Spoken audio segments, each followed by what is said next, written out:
kind of curious, about that. But hey, bro, we can't start the road to WrestleMania without getting through the Royal Rumble, bro. Hey, look, man. Hey, dude, I'm excited. I am excited. When I look at Raw, SmackDown, NXT, TNA partnership, legends. There's so many different ways you can go about it this year, man. We know. What's your thoughts as we head into the Rumble weekend, man? I mean, it's the Rumble weekend, man. It's the expectation of who's going to be in it, who could show up. But with this year, I mean, dude, just the mere fact that Roman Reigns is in the Royal Rumble for the first time in what 5 years, 6 years, or something like that. It's been a minute, right? As a participant, right? So, and then of course you got Punk, you got Seth, you got all the heavy hitters in the Royal Rumble. Like you're gonna have a few. You got to have a few spots where somebody's gonna get eliminated, but there's gonna come a moment where there may be a surprise or two. It could be a legend, could be somebody that we didn't expect. I definitely expect to see some new and official people coming for the women's, especially after Jordan Grace just signed her multi-year deal. So I could definitely expect to see her show up and make a spot. I could see Jade coming back, possibly if she's ready to make a return, and then of course get to putting the hands on Naomi or Bianca or both. Mm-hmm.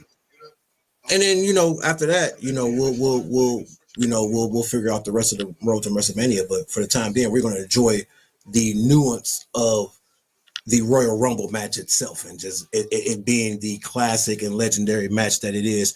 The countdown, the entry, the oh shit, I can't believe he just got eliminated. Oh damn, you see how they just played my boy. You know what I'm saying? So we're ready for all of that excitement. I mean, who isn't ready for all of that excitement when it comes to the Royal Rumble? So man, I'm hyped, man. Of course, this is my birthday weekend, but I'm just hyped, period, man, because we get to.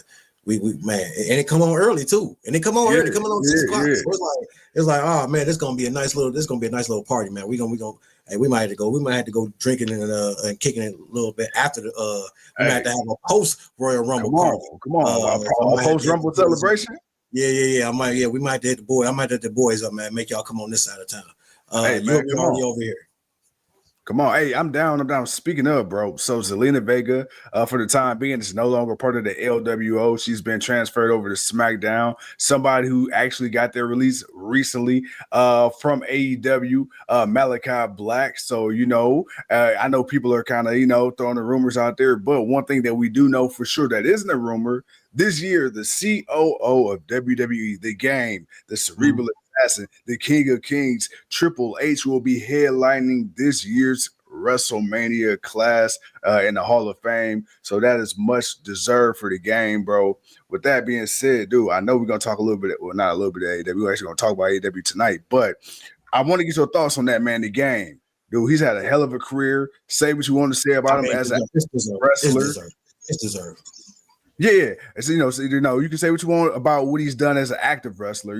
Some people want to say he didn't put people over. Some people say he was selfish. But then when you look at him as a businessman and what he's done ever since transitioning out of that role, he's been nothing but good to the business. Shawn Michaels, same thing, nothing but good to the business. Now that The Game, man, is going to headline the class of 2025, bro, what are your thoughts? And who are somebody else that you would hope to see maybe in this year's class? Honestly, at this point, if that's the case, I mean, he probably won't go in until he's retired. Jericho. Yeah. Flat out.